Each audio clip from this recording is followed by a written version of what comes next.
Assalamualaikum everyone. My name is Rubania, E-commerceWali, and welcome back to Salt Up with Rubania.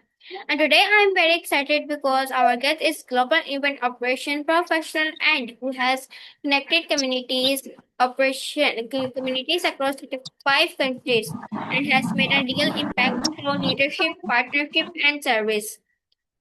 And she's a genius, world record achiever, and a public speaker, service award of excellence recipient, and an honorary Goodwill ambassador. Um, Thank you so much, Stephine Ricker, for joining. I really appreciate it. So, hi, how are you? Hi, good morning. Yes, I'm doing well. Yes, my name's Stephine Ricker. I'm a global event operations professional. Right now, it's really early here in Canada, and I just had two squirrels. They're occupying the area where I am at. Okay, that's great. Okay, so first of all, my first question is that Stephine Ricker. What inspired you to start your journey in event operation and community leadership?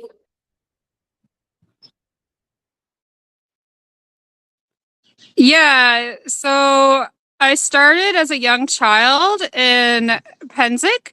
My dad was a squire to the first knight of Eldemere, and then the knight ended up being the first king of Eldemere. And my dad was very happy to have me. He was actually passing me around to all of his squire brothers. He was extremely happy, and so he raised me in that kind of element where I would dress up in 14th century dresses, and I'd watch as my dad would fight with long swords with other men. I got very used to being kind of pretty quiet and just watching as these men were crashing swords next to each other. And then I was learning skills about how to bow and present myself in front of kings and queens, how to speak at a young age at about 13 in front of the king and queen, and to sing for them at feasts and various other events. And then we ended up going to Penzic quite a few times during my childhood. And I would actually go around with a water bottle up to a fully armored knight and try to make sure that he was fully hydrated, because in the middle of an August summer, it's extremely hot, and to be under all that armor, it's a lot to wear. So we actually had a few knights who actually, because they didn't take care of the actual water conditions that they were needed, they actually dropped. So imagine, a 130-pound man with full armor at about 200 pounds dropping on the ground because he did not take enough water. So we ended up having a few paramedics that would come in and have to rush them to the hospital because they basically cooked in their armor. So that's what my important role was to walk around and offer water to as many knights as possible. Okay, that's great. Nice. My next question is this that your message says global research, real impact. What does this mean to you personally? Sorry, there was some. I couldn't exactly hear you. Can you just say that again? Sure, I'm saying your message says global research and real impact. What does this mean to you personally? Yeah, so I feel that the world needs a lot of healing right now. And I feel that a lot of that can actually be done through events. Usually, an event is an idea. Somebody thinks about what needs to be done, and then there can be micro events that happen repeatedly. For example, when we were doing the Indigenous division, there was a picture that actually went viral during the pandemic. It was all about the the children, No Child Left Behind, and the horrible stuff that had happened in the residential schools across Canada. And people were speaking up. Broadcasters were hearing these messages. And so it became micro events that were happening, and then it was actually pushed to the government. And there was Supreme Court events where these stories were being brought up. Because if you think about it, the march itself was an event. The broadcasters covering this, that's a bit of an event. The actual taking it to Supreme Court, all the stories being told, and then the steps that we're taking to get actually Indigenous division together. And then at the Indigenous division, we were talking to friendship centers and having national conferences so that we could present this information across a national perspective, because it was important that everybody was aware why these needed to be represented.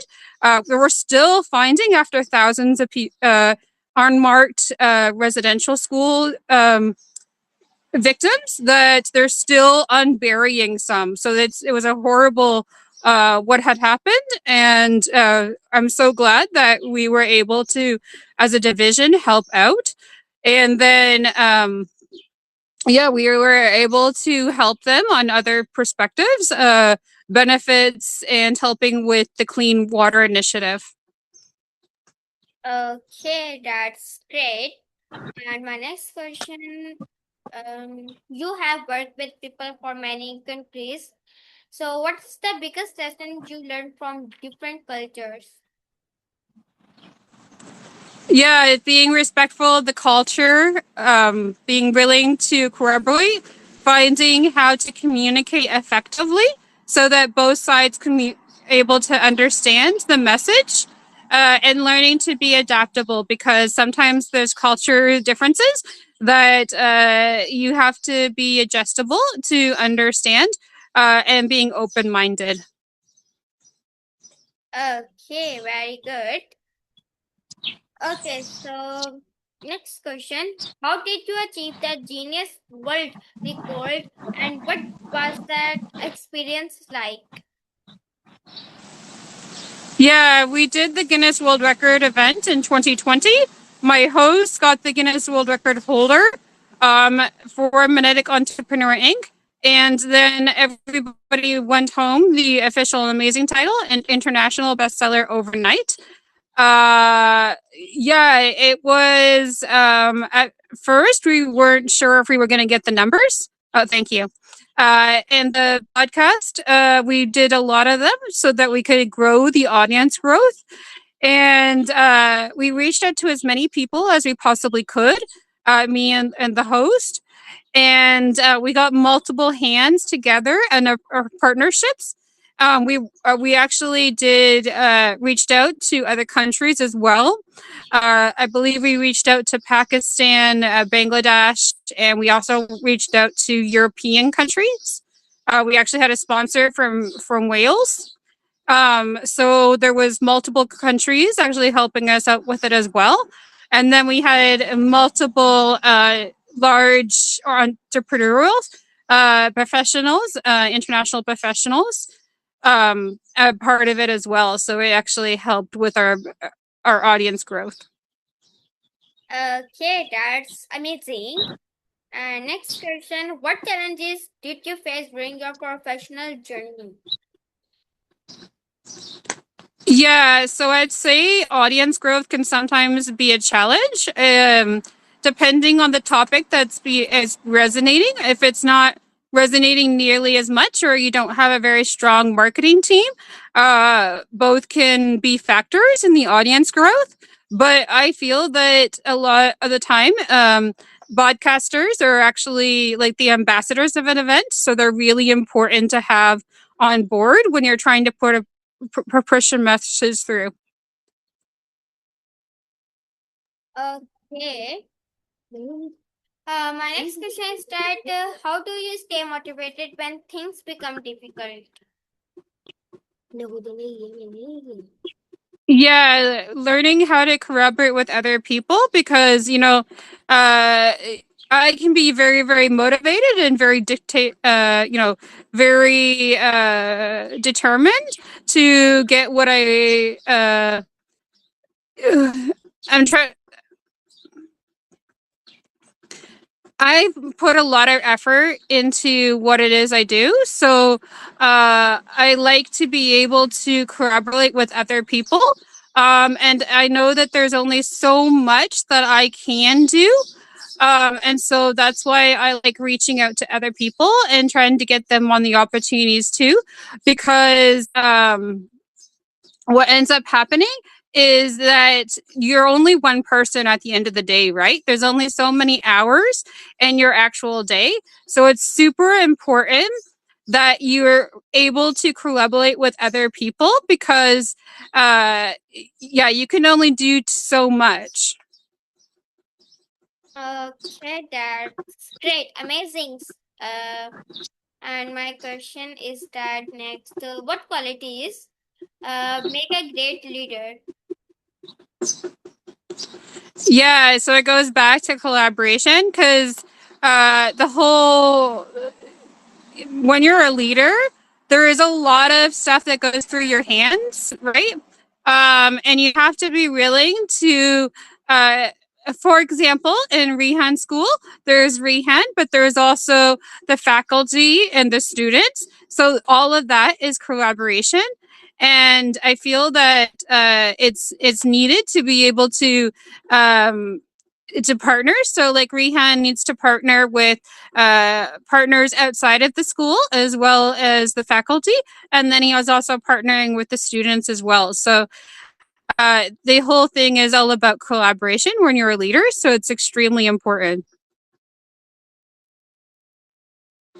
Okay, that's great, wonderful. My next question is that how do you build strong global partnership?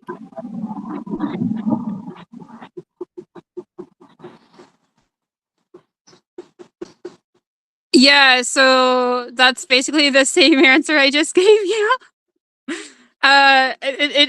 Depending on which scale you're looking at, you're always having to collaborate. So it doesn't matter which scale it is because it's all collaboration. You're just doing it at a much bigger scale. So uh, doing it on a global perspective is just a much larger audience.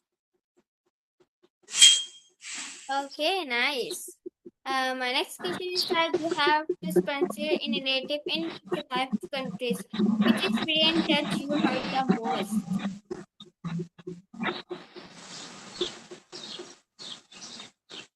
Sorry, there was a loud noise in the background. Can you please repeat that? Sure.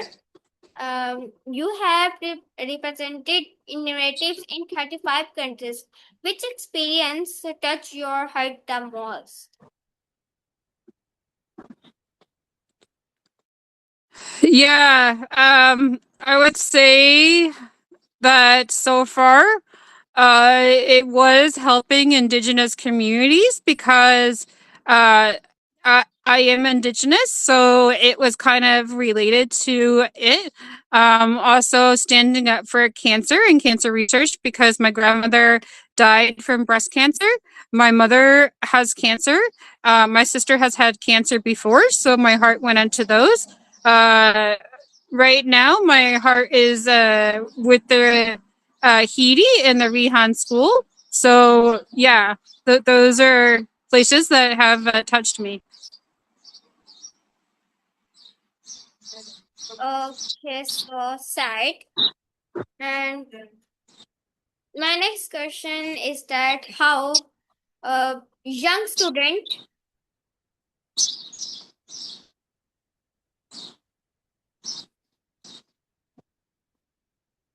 Okay, my next question is that how can young students start making an impact in their communities? Yeah, so again, it would be volunteering, participating, getting involved, learning as much as you can. And I would say learn event technology, specifically Canva, ChatGPT, and C event. Yeah. Okay. Next question is that what role does teamwork play in successful events? Yeah, it goes back to the same skills that you actually need in leadership because a lot of events, they usually need a professional operations professional to lead it. And usually that's more of a leadership role because if you think about it, you've got your venue that you're putting together, that's your platform. And then you have your partnerships. So everybody that you're working with. And then you have to learn how to effectively lead all of that so the mission of the event is carried. And then sometimes you're having to tell speakers, especially your MC, okay, we've got these situations happening. I need you to be able to adjust here and there. Sometimes you're actually doing that on the day of specifically. Uh, I've had a few instances actually where I actually had to tell the MC, we've got a short change here. I need you to communicate that to our audience. Like, for example, during the Guinness World Record event, the actual hotel came to me and said, by the way, we're serving lunch in 5 minutes. We need the speakers to stop immediately, SAP, so we can get everybody fed and bring them upstairs before we actually serve the staff and our the guests at the actual hotel because they had two different lunches. They had one for our event and then they had one for all the guests at the actual hotel. And so I had to stop the actual event for a few minutes so we could serve everybody food and then get back to the event afterwards. So I had to communicate that to our MC so that everybody was aware very quickly. Okay, that's great. Nice answer. My next question is that how do you manage project involving people from different backgrounds and time zones? Yeah, so it's learning to adjust. For example, getting up pretty early in the morning to have a podcast so that they could corroborate on time and be together so we could do this. Okay, nice. Thank you. And my next question is that what advice would you give to someone who want to work internationally? Yeah, I would say learn the basics of events first from volunteering experience. Understand local first, then the experience is usually national, and then the experience from there goes usually international. So it's about like I have experience working in Ottawa, Toronto, and Vancouver. And those are basically the three major cities in Canada. And now I'm expanding beyond that. So I would say in the event world, that's usually how it is done. Okay, nice message, nice advice. And my next question is that you work with many organizations, and how do you choose projects that align with your values? Yeah. I think about how the message would portray what sponsors would look at when considering the opportunities. And then I explain how it is I can assist them. If it is within my capability, then I explain that do you understand that this will take time? It's not right away. It's a long process, especially when it comes to partnership sponsorship. Unfortunately, sponsorship is usually not a fast, urgent process. Usually, it can build over many years. It can be very effective, but it needs to be communicated in a way that, like we had spoken before with the broadcast, that energizes on the heart. So you actually have to speak to the sponsor, get them to feel some kind of emotion, some kind of heart energy that comes with it, and then they might be willing to actually help you with that sponsorship. Okay, that's nice. And my next question is that what does success mean to you? Yeah, for me, it would be to have many clients who wish to have events that wish to have the events streamlined and hybrid. I would like to do that in many countries. Okay, nice. My next question is that what is one mistake that taught you an important lesson? Yeah, it would go back to audience growth. I did one event that I was not the key person for marketing. Um, I was relying on what I was told from the actual corporation that there was somebody else that they had on the marketing part, and to find out that that person wasn't really doing much of the marketing, and then later the audience growth was not as much as we had hoped. That was a situation that was a very learning experience, because I know how an event can be marketed very, very well, and I've done it multiple times. But you have to have the right components in place in order for the event to do very, very successful. Okay, that's great. My next question is that if you could change one thing in the world, what would it be? Yeah, if I could change one thing in the world, I would try to heal uh, as much as I could. There's a lot of issues in the world. Many people need a lot of things, and unfortunately, there's not a lot one person can do.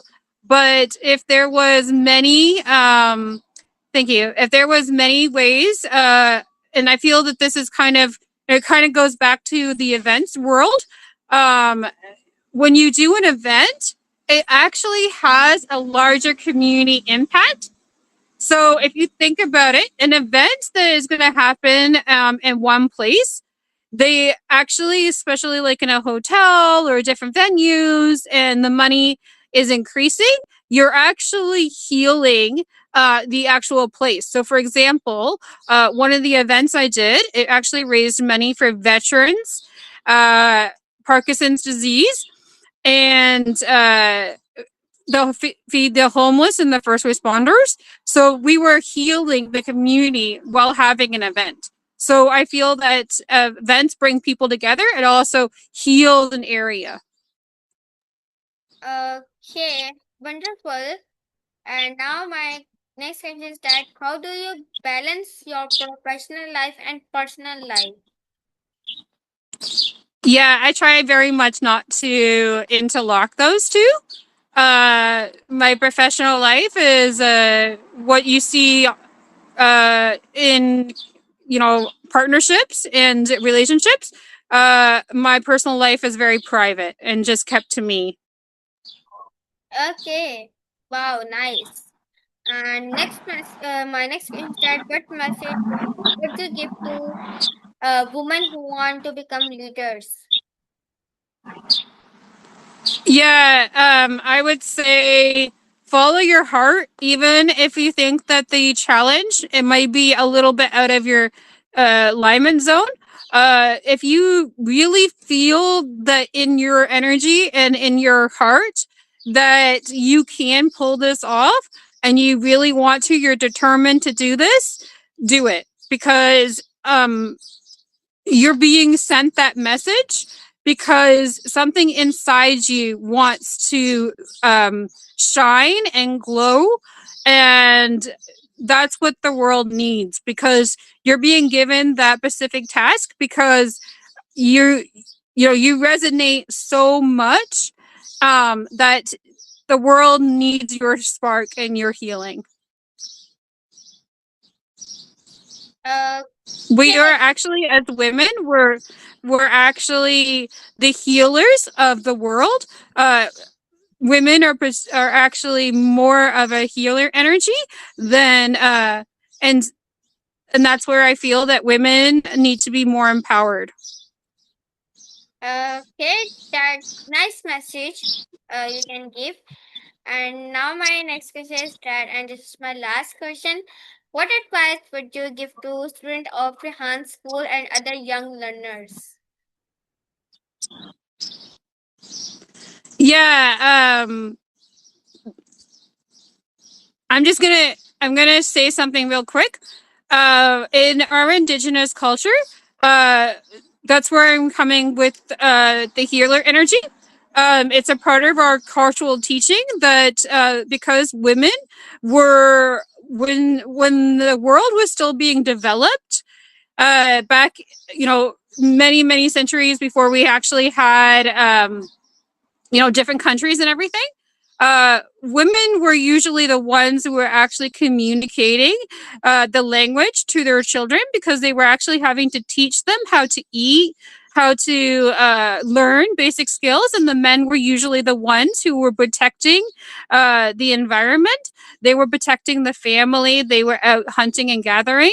And the women were the ones who were teaching the young how to do it. So that's where I'm resonating with the fact that the women need to be empowered, because we were the ones that were usually teaching the next generation, and we were giving love and community first. We were actually the ones that were doing, who taught language first, because we had to teach our young. Okay, that's a very nice, wonderful advice you gave from Rehan School and other learners. And Stephine, thank you so much for joining Soltak Rubania today. And your learning show us the impact is not about how far we go alone. It is about how many people was inspired and empowered along the way.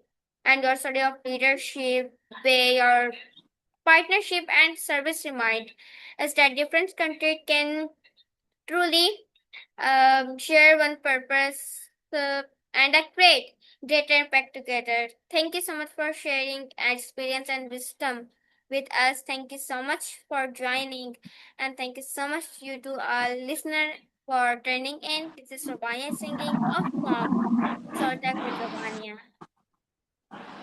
Thank you. Welcome. Allah Hafiz everyone. See you in the next episode. Bye bye.